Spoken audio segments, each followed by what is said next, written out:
Good evening, ladies and gentlemen, and welcome to the latest edition of the Gersnet Podcast. Hosted by myself, Craig Ray, and tonight I'm joined by the wonderful Brian Archer. Brian, it's Friday. You're in Scotland. I'm in Denmark. How you doing, mate? I'm good. I'm glad it's Friday. Looking forward to the game on Sunday. Hopefully 3 points is all I ask for. Well, 3 points and a good performance would be good, but I'll take 3 points anyway. Any way we can get them at this point. So looking forward to it. No, absolutely. To the viewers, you can probably have a wee bit of a guess as to why I'm dressed in a Santa Claus hat with Danish writing on it.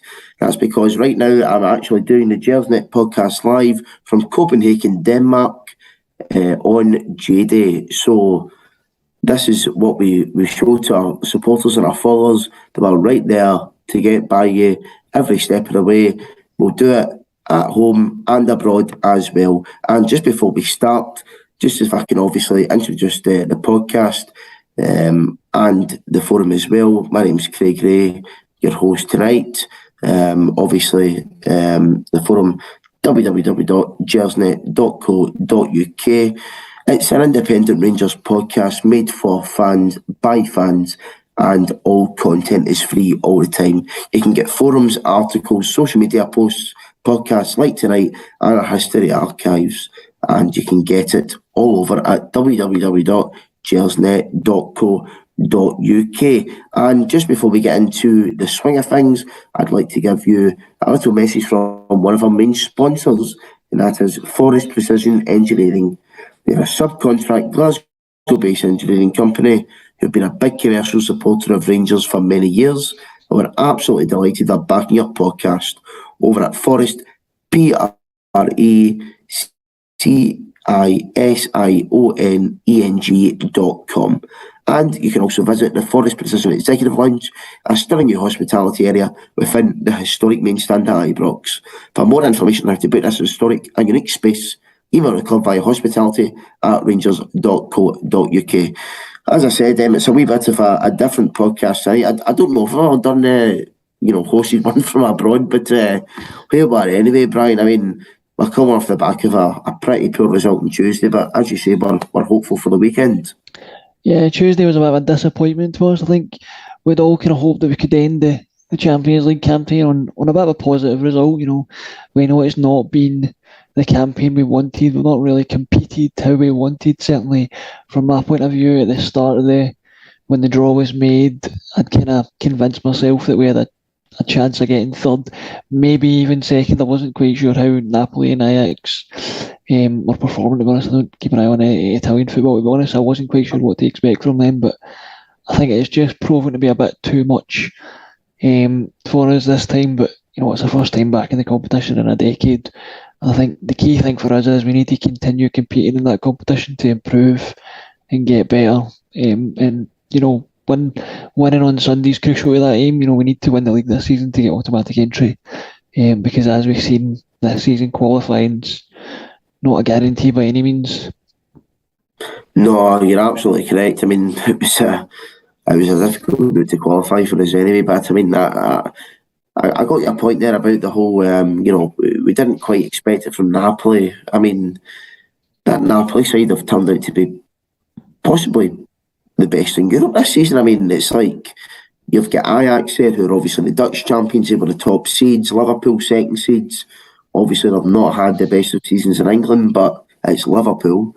And then you've got Napoli, who are on this incredible run. I mean, I think after they beat us, they broke their club record of consecutive victories. I mean, it just shows you how tough a group we were in, doesn't it? It does, yeah. I think in hindsight, that was probably one of the toughest groups we could have drawn. As I say, when the draw came out, I kind of naively convinced myself that given last season's performance in Europe and with the crowd at Ibrox, we might be able to get a few wins at home, and that might be enough to sneak us into third or maybe even second place. But I think I certainly underestimated the quality of the opposition. I wasn't sure what to expect from Napoli, but they've proven to be, the informed team in Europe. And it has just proven to be a kind of bridge too far for us this season.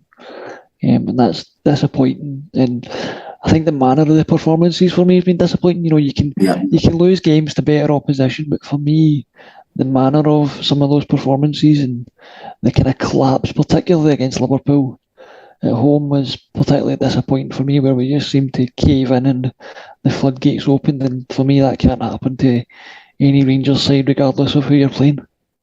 No, I think you're right there, Brian. I mean, look, it's obviously not nice to talk about these heavy defeats that we suffered in the competition this year, but I kind of made the point that obviously I wrote an article on the website a couple of days ago, and I said I think everyone wanted a midfielder, a sort of box-to-box midfielder to come in and do the horrible job, except a wee bit better, so to speak, if that makes sense. But I was kind of thinking back after the Ajax game, and I went, even if we did sign, an Evander, a Joey Veerman, obviously that was last season, but say it's this season, for 6, 7, 8 million quid, it's like, does that stop us finishing bottom of the group? I was kind of like, I don't really think it does. Nah, I think, in all honesty, to compete in that group, we're maybe 3 or 4 real quality additions away from really being able to compete. And for me, I've heard a lot of talk about, this needs to be a lesson for Rangers, and it does, but it's not just a lesson for the players for me, or the management team. It needs to be a lesson for the board, and that, this is what can happen when you don't try and invest when you reach that Champions League group stage. There might be, you might need to push that boat out a bit to go and get that 1 or 2 extra quality additions that we all knew we needed when we qualified. We all said that we were, 1 or 2 quality additions we were hoping for in the last days of the window, and it didn't happen. And I appreciate what they're saying about, the finances aren't what was being reported, but I just hope the board takes some lessons from this, that if we want to be competitive in this competition, that you need to sometimes push the boat out a bit to get those 1 or 2 quality additions. And let's face it, a win in the Champions League is worth a decent amount of money. So even if you get a couple of wins, that could potentially pay for those additional players, and we just weren't able to do it this season. That's pretty disappointing, to be honest. Yeah, I mean, you put a good point there on the prize money. I think per game it's about 2.6 or 2.8 million. I can't, it's, plus or minus a couple £100,000. But, I'm thinking off the top of my head of 2 controversial schemes that have been released by Rangers the last wee while. My Gels, I'm led to believe that's made about £1 million a year. Edmondson House is apparently supposed to make £1 million a year profit. If we won that game on Tuesday, obviously it was a meaningless game in terms of qualification, but if we won that game on Tuesday, we could have made 3 times as much of that. It just shows you, the riches, that are in the Champions League, doesn't it? Yeah, I mean, I think we all know that the kind of riches that you can get from the Champions League, we just can't access that kind of money domestically. It's far and away beyond what we can ever dream of to make in Scotland, and that's why it's vital that we get there. And for me, we need to keep getting there. You only get better and improve by continually being in this competition. And yes, this season we've had to take some bad results, and it's hurt. But for me, the key thing going forward is that it needs to drive not just the players in the management team, but the whole club on to get there next season and to make that improvement. And hopefully we've still got time left in the domestic season. We're not out of it by any means. We're still in there with a fighting chance. So I just hope the players kind of take this as a learning curve, and it kind of fuels their ambition to get there next season again. No, you're absolutely right. I mean, the main focus now, it can only be on domestic performances because we're obviously out of Europe. But I mean, I want to come on to this whole sort of worst ever Champions League side tag, I mean, statistically, it is true. Okay, we can't get away from that. We cannot escape that. But I still think context needs to be added to it. As I said in my article the other day, there's a lot of Celtic fans, there'll probably be a few listening right now, saying, oh yeah, Rangers are the worst side in Champions League history. But I'll say, well, you get knocked out before us in an easier group. So people in glass houses shouldn't throw stones. But getting away from all that nonsense, we've obviously got that record now. But see, to be honest, it's a bit of a weird feeling because personally, I don't want to say I don't care, right? Because I do care, but it's like nothing. I mean, are we really? I'm like, I don't know about that. It's like I think context has got a big part to play in this. I mean, as I say, Liverpool's Liverpool, okay? No getting away from that. Regardless of how they're doing in England just now, Liverpool's Liverpool. Ajax is also Ajax, you know. They've not had the best of campaigns, but they're still Ajax. And Napoli, as we said, are the most informed team in Europe. Obviously, the other side of the site are going to lump us with this label for, you know, because as far as I'm concerned, it makes them feel better about the fact that, you know, their European record has been very bad over the last 10 years. But, you know, and then, as far as I'm thinking, the last 3, 4, 5 years at Ibrox, we've seen a progression in Europe, if you know what I mean. And I think eventually that progression had to come to an end just naturally, because that's just the way life works, you know what I mean? It's like you go through stages, you go up, and then eventually you're going to, you know, go back down. And unfortunately, we came back down this season, but it was to very good opponents, Brian. It was, you know, this season was a bit of a kind of crash back down to reality for us after the highs of last season and the European performances we put in. But I do think you need to apply that context, like you said. You know, if you look at the other teams in pot 4, and you know how many of them could have, you know, got through that group. This was a really tough group. No one could have. I don't think so personally. Yeah. And that whole tag of being, you know, the worst team in Champions League history, honestly, it's not something I'm particularly interested in. It's, you know, it's not a nice feeling, I'll grant you that, but it's not something I'm going to massively lose any sleep over. For me, this is all about, we just need to take from this the learning experience, both the management side and the board, and this is all about how we approach this going forward. For me, winning the league this season is a must. Yeah. In terms of getting in there next season. But yeah, I mean, the group was challenging me. It was the toughest group, I think, in retrospect, we could have got. You know, I certainly didn't expect what we got from Napoli there, the form team in Europe. There's no denying their quality is there for all to see. And Liverpool are Liverpool, as you said, they're a quality team. I think they've been in the final, 3 of the last 5 years. Yeah. There's a reason for that. They might not be doing great domestically this season, but you know, when it comes to European football, they know what they're doing, and they've got real quality players, as they should. And for me, it was hugely disappointing. I'm not going to deny that. But I do think you need to kind of look at the context and the bigger picture and the teams we were playing. And we've not been in this competition for over 10 years. Exactly. This is a level that most of these players, barring McGregor and Stephen Davis, haven't competed at before. Mm-hmm. And it's shown, I'm not going to deny that, it has shown that it's perhaps a step too far for them, but hopefully they learn from it and they take it in the next season and we're back again. Yeah, exactly. That's all we can hope for. But this is one thing that kind of gets to, you know, gripes with me a wee bit. It's like, you know, I don't want to spend too much time on the other side of the city, but we're going to have to for this purpose. But I mean, it's like, you know, they've went in a European campaign and they've won the same amount of games as we have, 0. But apparently, you know, for Celtic, it's all about learning, it's all about improving, developing. But as soon as Rangers get beat, and probably the group of death, it's like, oh, you know, Rangers are bad, Rangers are this, Rangers are that. It's like, I just think the media reports to this, comparing both clubs' campaigns, I think is way off the mark. Yeah, I don't think you can, because I think the groups they were drawn in are so vastly different. Celtic seem to be getting a lot of praise for the way they played, but you know, when you layer the bare facts out, they still didn't win any games. Exactly. They still took a fair few heavy beatings.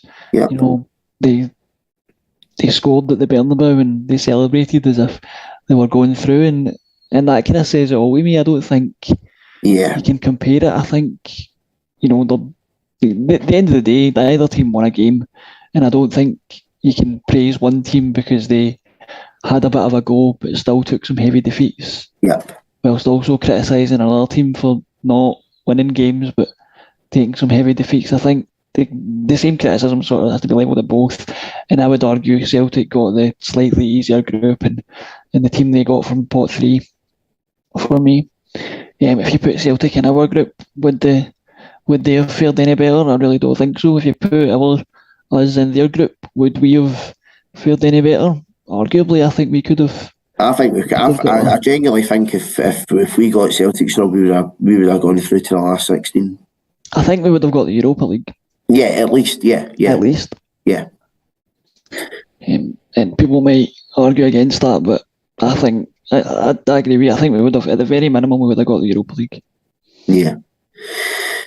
I mean, as we say, we can't do anything about it. Our European campaign's over for a year, and as we say, all we can do is move on. But in terms of moving on, James Tavernier, I want to speak about him because towards the end of the game, once again, he was limping about. Look, I think every fan's got a theory that Tav's injured, and the manager comes out and says he's not injured. Tav comes out and says he's not injured. I mean, if he's not injured, fair enough, but he must be really fatigued. Either that, his form's really bad. It's not good either way. I mean, like, when Tav was coming off, well, not coming off because he never came off, obviously, but when he was showing signs of deterioration on the game on Tuesday, the group's gone, there's nothing to play for, we're gubbed, right? It's like, just bring on Adam Devine. It's like, just bring him on. It's like, he brought in Alec Rowley, Lowry, sorry guys, with 10 minutes ago.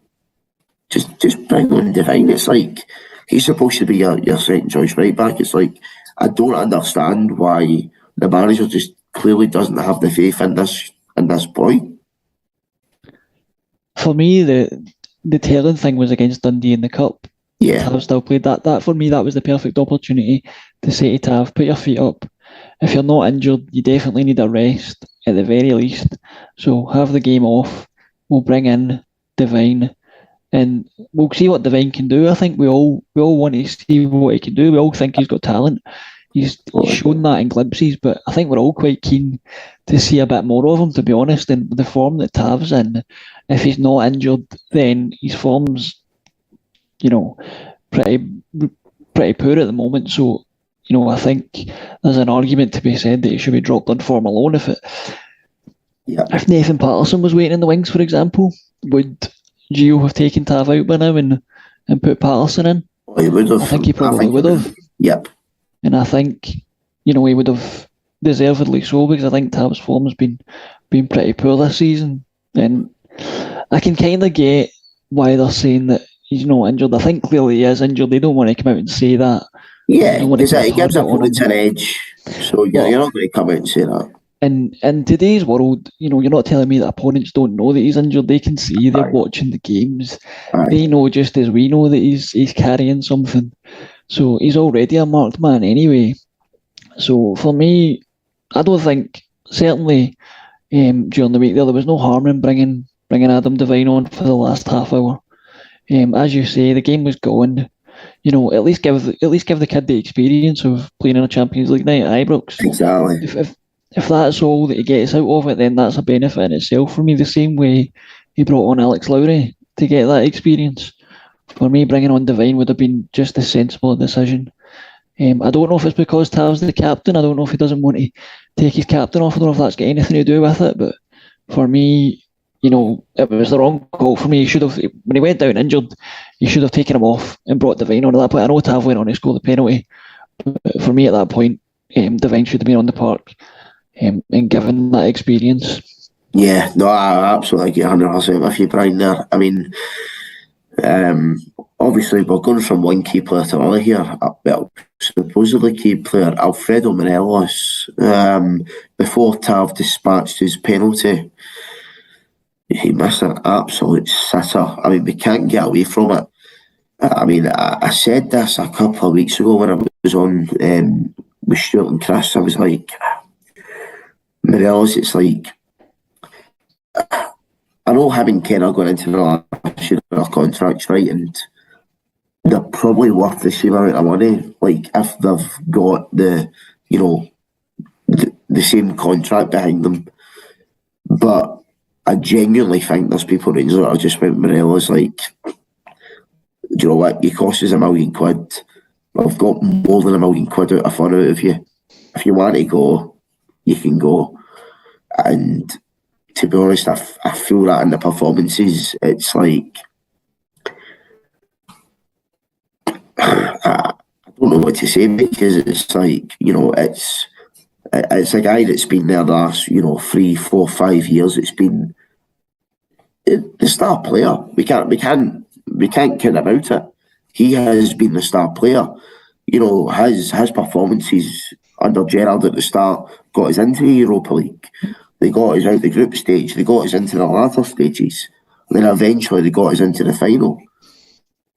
But this season, it's just like a year left. As soon as another guy like Cholak comes in to take his place, he just wants to. He doesn't want to know. I just don't understand it, Brian. Yeah, this season, to be quite honest, he's been miles off it for the most part. There's been questions over his fitness and his attitude from the manager when he never took him to Eindhoven earlier in the season. So that in itself is damning.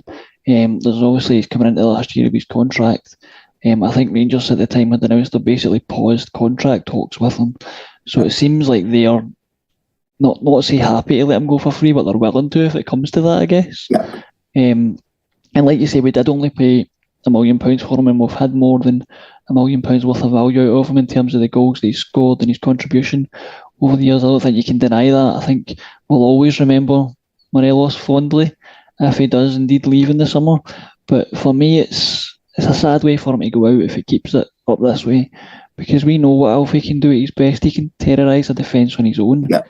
He's that good when he's at peak condition and when he's hungry and when he wants it. We've seen him do it in Europe. We've seen it countless times where he just, he terrorises defence on his own. And to not see that just now is disappointing. I know we're fortunate in that we've got Cholak there who's been scoring the goals, and kind of meaning that, even without Morelos at his top form, we're still, getting the goals from Cholak, which is helping. But, a fully fit and firing Morelos would help us right now. It might mean that Gio could have maybe found a way to play the two of them potentially. I still think I'd like to see that, but I'm not sure he will. But it does look like he's into the last year of his contract, and I would say it's probably looking more likely he's going to leave on a free. Yeah. And for me, the bigger disappointment in this is that Rangers have missed the boat in terms of selling him and making a profit on him. Well, in fairness, Brian, I think we missed that about 2.5 years ago. I do think we did. I think the season when we won 55, that was probably the time, in hindsight, to cash in on him in terms of getting the most value. I'm fairly comfortable saying that we've had more than £1 million worth of value out of him, but we could have had, at the peak of his performances, we could have had 15 to 20 million. Yeah. And to me, that's the disappointing is that we've missed out on that because we've maybe just hung on a bit too long. And I would probably apply the same to Kent, although I think Kent's maybe more likely to sign a new deal than Morelos, I would say. Yeah. At this point. But I think, again, we've maybe missed the boat in terms of maximising our value. And if we're going to go down this player trading model, I think we can't afford to let top assets get into the last year of our contract. I know last season with Goldson we did, and he signed a new deal. But for me, that's not always going to happen. You can't always bank on that. I think the difference. I think the main difference for that is, Brian, as well. It's like, Connor Goldson's a stable centre back. Yeah. His value compared to Morelos or Ryan Kent is, Kent Morelos is going to be valued, so many times more than him. I mean, fairly or unfairly, it's like Golson's going to last year's contract. He's 29 years old. It's like, this is going to be the last big deal of his career. Kent Morelos are 25, 26. Yep. It's like, Yeah, there was no real sell-on value with Connor Goldson, whereas with Kent and Morelos, with them on long-term deals and playing well, there's a massive sell-on value there, and I think we've missed that, and for me, that's got to come down to Ross Wilson. It should be his remit to look after that, and how he's let two of our kind of most promising assets get into the last year of their contract, I think's pretty poor on his part, to be honest. Well, we're not going to get into politics in this show, Brian. So, but no, I do understand your point, no. But going away from Ross Wilson, we need to talk about probably the bigger elephant in the room, and that is the manager's position. Look, from day one, I've been a Gio fan. I've wanted him in. I thought he was not only the first choice, I thought he was the only choice to take over from Gerrard. And, you know, he's given us, you know, one of the best, if not the best moments of all our lives during that Leipzig game. And at the end of the day, can he be blamed for, I don't know, is he missing a penalty? No. I think that performance against Frankfurt, you know, where we were at in terms of literally no strikers, I thought we'd done the best that we could have done, you know, throughout the 90 minutes and extra time, etc. But I understand fans' frustrations where they're saying, I think the biggest worry is it's like we do not know what this guy's philosophy is. I mean, and look, I've never been one ever in my life to say, oh, you know, you need to sack this guy to do this, blah, blah, blah. Like, and I'm saying that for like when Wolverton, Kashina, like I genuinely gave these guys like the last chance until they were literally forced out the job, because I don't like and I don't want to go against the manager of Rangers Football Club. It just feels, from a personal point of view, I just feel uncomfortable because, you know what it's like, I mean, nobody wants Rangers to lose. Like, we all want Rangers to win every game, but at the same time, some things just seem inevitable, and I just think for Gio, as much as I love him, he's such a nice man, and I'll say that 100 times over. Any dealings I've had with Giovanni, he's such a nice man. Like, you cannot meet a nicer man. But it's just, I know why fans are frustrated. I get it. I want him to stay till the end of the season at least. I want him to give the treble a go. And do you know what? I'm at that point. I'm like that. If we don't get the treble, the league's the most important thing, obviously, right? It's like, if we don't get the league, if we gave it a good go, we gave it a good go. Because the point I'm at just now is like, if we take him out and put someone else in, could they do much better? But I understand, Brian, you know, that the way the fans are feeling just now. I think that is the thing, is there's no obvious candidate to replace him. Yeah. And I get your point on not being someone that calls a manager to be sacked. And to be honest, Rangers have never been a club that sacks managers, just on a whim.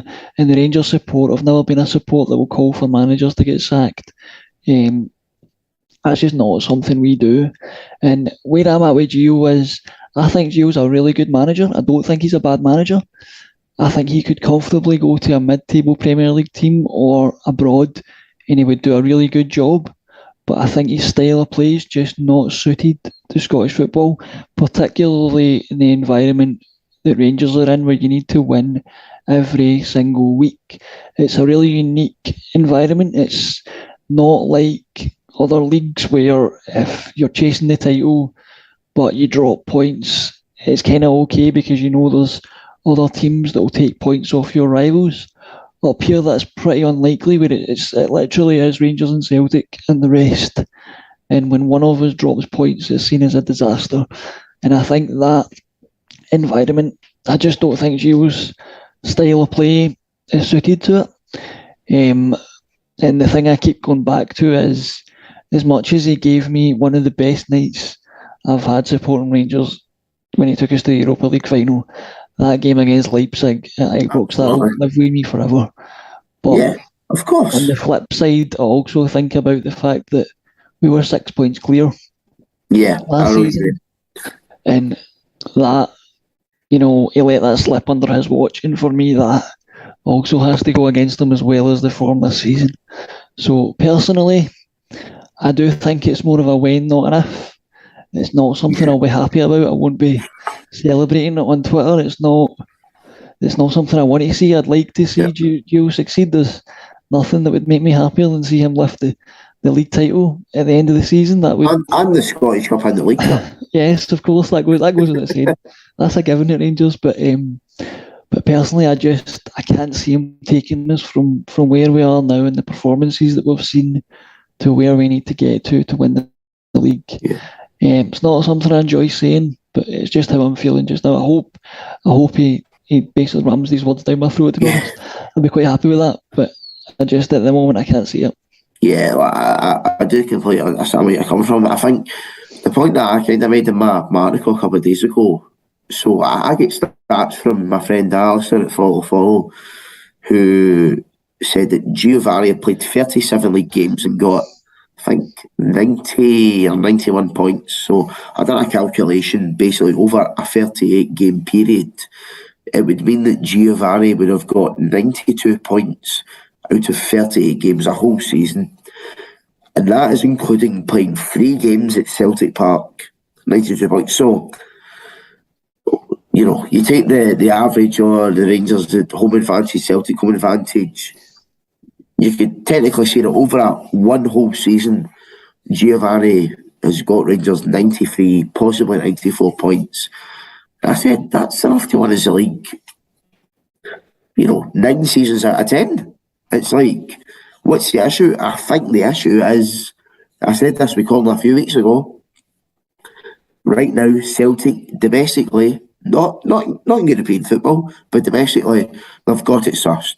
They know what they're doing. And I genuinely think, as I said a couple of days ago, I expected after we won 55, the way that Celtic were going, I genuinely thought we would have went on to win, 9-10 in a row, right? I'm not that deluded, right? But I thought we would have went on to win maybe 2-3 championships in a row. Celtic would have came back down. Celtic would have came back up because, that's the beauty of the beast in Glasgow. It's Rangers Celtic, They have their own, we have their own, etc., etc. But how fast that happened, it was like, and I understand, and I mentioned this in my article as well, the money that Celtic have had to spend. We cannot spend that kind of money, right? So, as I said in that article, we're at the point now financially where Celtic were 7 or 8 years ago, where it's like they can sell one big player every summer for 10, 15, 20 million quid. They can bring in 3 or 4 new players to, offset that and go on, so on and so forth. You see that when they sold Van Dijk, Wanyama, Tierney, Edward, Dembele, etc., etc., etc. We've been doing this for 1 year, and it's like, I understand the frustration, and it will always be a frustration, but at the same time, we need to be realistic, and it's like, financially, we cannot compete with him just now. I don't know if it's fair to say we can't compete with them. I don't think they're in a different stratosphere financially.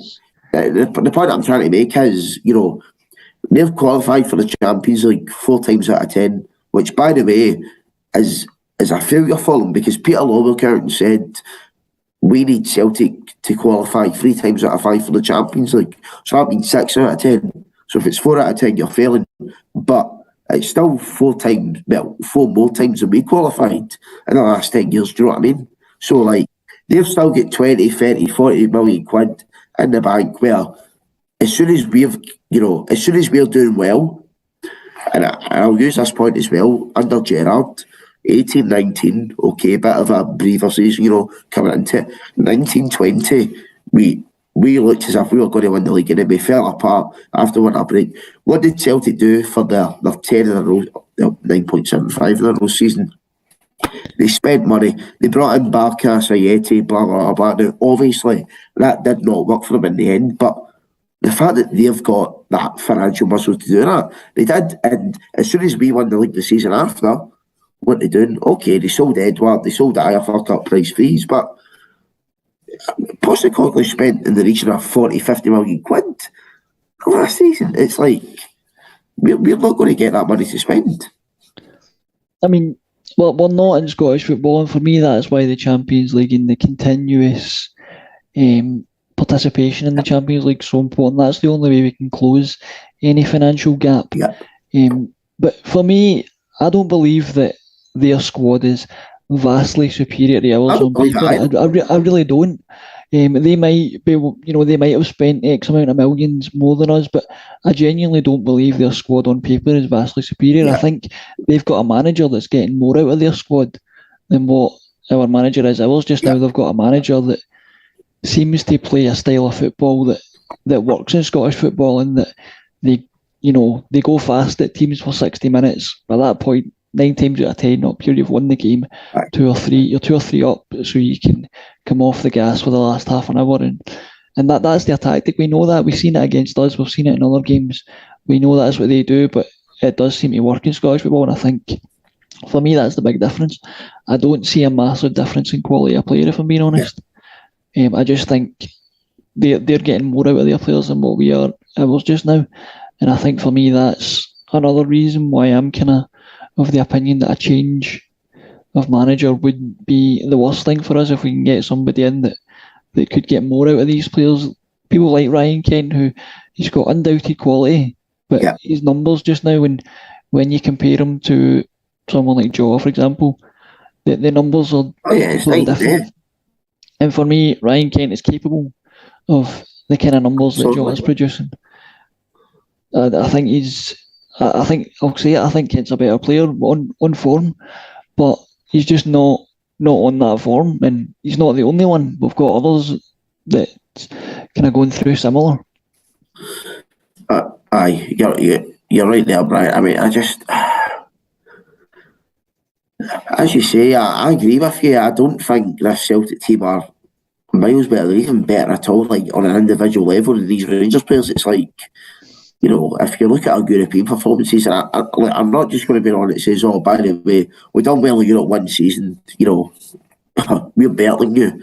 It's like Rangers over 2, 3, 4 years consistently done better than Celtic, and that's why, by the way, the likes of Steven Gerrard got the Aston Villa job.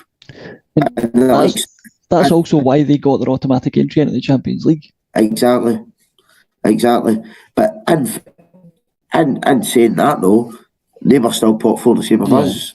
Do you know what I mean? So, as I say, one penalty. I mean, the one thing that kind of gets me is if you look at Frankfurt's group, Marseille, Spurs, and Sporting Lisbon. Oh my God, you'd be eating that every single day of the week.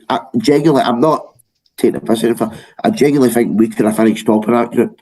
I think last 16 definitely, but I really think we could have finished top of that group.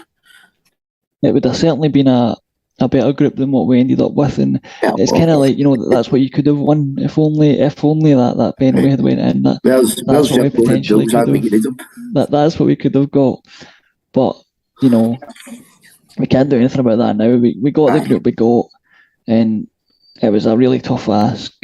And the European campaign's done for the season. It's a bit odd for me now not to have European football after Christmas, because I think we've had it for the last 3 or 4 years, so it's a strange feeling. But I'm just hoping that we get to the World, we get maximum points way now to the World Cup, and then I'd like for one season not to have the post-winter collapse. I'd like us to come back for the World Cup with all our players, approaching fitness in terms of the players getting back from injury. The amount of times I've heard, we'll be back after the World Cup, we should have the best squad in Europe after the World Cup with all these players we're going to have coming back. But so for me, that's a key time. If we can get to the World Cup, get maximum points between now and then, use that time wisely, do some work on the training ground, maybe, implement a more attacking style of football. I'd like to see whether or not that happens. I'm not sure. But and get the players back to fitness, and hopefully we come back raring to go and just kind of that last leg to the finish line, and hopefully we can get over it. No, absolutely, man. The point you made about no trips after Christmas, that's exactly why I'm in Denmark just now. But before we get on to the game at the weekend, which is obviously a major talking point, I need to give you another message from one of our sponsors, and that is Zenith Coins, who are the official Rangers club coin copy. Each gold-plated coin has a unique serial number engraved on the outer rim and comes complete with a Rangers presentation box and certificate of authenticity. You can join Rangers legends and famous Rangers fans, just like Ali McCoy, Derek Johnson, whose, by the way, his birthday was today, Marvin Andrews, Tom Stoltman, Chef Gordon Ramsay, just to name a few, and you can own your own Rangers official club coin. And the best part, as we all like to say, you can get a wee bit of money off it as well. You can get 10% off your purchase by using the code GN10. That is Golf November 10 to get 10% off your official Rangers Zenith coin. So, Brian, obviously we've dealt with the bad stuff, and we're going on to what we hope is the good stuff on Sunday against St Johnstone. For me personally, I think you kind of hit on it there. I do not care. The next 3 games, St Johnstone away, Hearts at home, St Mirren away, I genuinely do not care what we do. Get 3 wins, 9 points. Whatever happens with Celtic happens. We cannot, as far as I'm concerned, go into this World Cup more than 4 points behind. It's the next 3 games are win at all cost. Yeah. Performances would be great, playing good football would be great, but the reality is the next 3 games are win at all cost. At worst, as you say, we need to go in at worst 4 points behind. That gap can't get any bigger, I don't think. Otherwise, I think it would start to feel like the league's going. For me, we need to come back from the World Cup and hit the ground running. We've obviously got the Old Firm game on January the 2nd at Ibrox as well, so it's a perfect opportunity to claw back some points. And I think we're capable of it, don't get me wrong. I think we're absolutely capable of it. But these next 3 games, it's all about getting the 3 points, whatever way you need to. That's kind of all that matters at the minute. No, you're right, Brian. I mean, I kind of touched on this before, before or after the Dundee United 2-1 game, where I was kind of like, if we won this game, 4-5-0, because I know we're going into a break after that, it's like, would that have been good? It's like, I've got a bad feeling that we go into these next 3 games, we scalp teams 5-0 in each game, and then it's like, we've got no more games to play for like a month. That's what I'm really worried about. But I genuinely just hope, as you say, it's just a case that it's literally chips and ham. Do you know what I mean? It's like, get the win, get up the road. St Johnstone is always a tough game. And by the way, we have got a great record at St Johnstone. I think, off the top of the head, I think the only time they've beat us since they've came back up in 2009 was that infamous 4-1 game where Killian Sheridan scored twice for them. I think we'd secured the league title by that point anyway, but it was still a wee bit weird getting beat 4-1 off St Johnstone. But they did beat us at Ibrox as well a few years ago. I mean at McDermott Park. McDermott Park's always been, a happy hunting ground, so to speak. A very difficult ground to go to, but we normally get a result at the end of the day. I mean, last year, the 2 games we played there, we went 1-0 down. Can't remember who's it. It might be Michael Howler actually that scored for St Johnstone. I think it was, yeah. I remember. Roof scored the penalty, and then Tav scored that absolute blinder of a cross that he says was a shot, but it was definitely a cross to get us a 3 points. And then I was there the game in February, March time. Well, Kamara scored after like 2 minutes, and then it was like,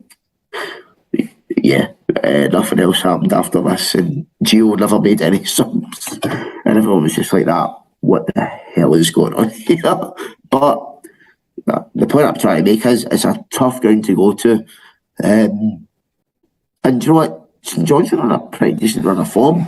I think they've won, out of 12 league games, I think they've won 5. drawn one off the top of my head. It's pretty good for St Johnstone, Brian. They're doing well. Yeah, they're doing pretty well, especially compared to last season. I think last season they were. Oh yeah, they were down in the they were relegation zone in after danger that of going down. Yeah. And I think that was more of a hangover from the double season. But no, they seem to have picked it up this season. They're doing pretty well, so they'll definitely be a tough opponent on Sunday. We know how Callum Davidson's sides will play. They'll be compact. They'll be tough to beat. They'll leave a foot in. It'll be elbows. We know all of that. We know how it's going to be, but we just need to roll our sleeves up, dig deep. By hook or by crook, get the win. That's the most important thing. A performance would be really nice, but going away to McDermott Park, the win's all that matters. And yeah, hopefully we can get that. I think we will. I think we'll do the job on Sunday. Hopefully Ben Davies is fit. I think he could be important. Sands seems to have found a berth in midfield. He did quite well on Saturday against Aberdeen, playing alongside Lundstrom. I'd quite like to see that continue. Hopefully that kind of gives us a bit of a springboard for success. Well, I think I've hit the nail on the head, Brian, as we finish up. A springboard for success and just get the win. I think that's what every Rangers fan is hoping for going into this weekend. So, just before we leave, guys, just need to remind you, obviously we're live tonight on YouTube, but tomorrow morning you can get the podcast on your traditional podcast platforms such as Google Podcasts, iTunes and Spotify. So all that's left for me to say is thank you, Brian, very much for joining me tonight. It's been great to have your company whilst I'm live from Copenhagen, of course. And of course, on Sunday we will have Colin back hosting with Ross and Patrick to discuss that St Johnstone game and preview Hearts at home on Wednesday. Just to let you know as well, guys, as we said before, you can get all of your information on the Gersnet podcast over at www.gersnet.co.uk. But until then, thank you very much, ladies and gentlemen, for joining us tonight. Brian Axel's joined me. I'm Craig Gray. This has been the Gersnet Podcast, and bye for now. Cheerio, bye.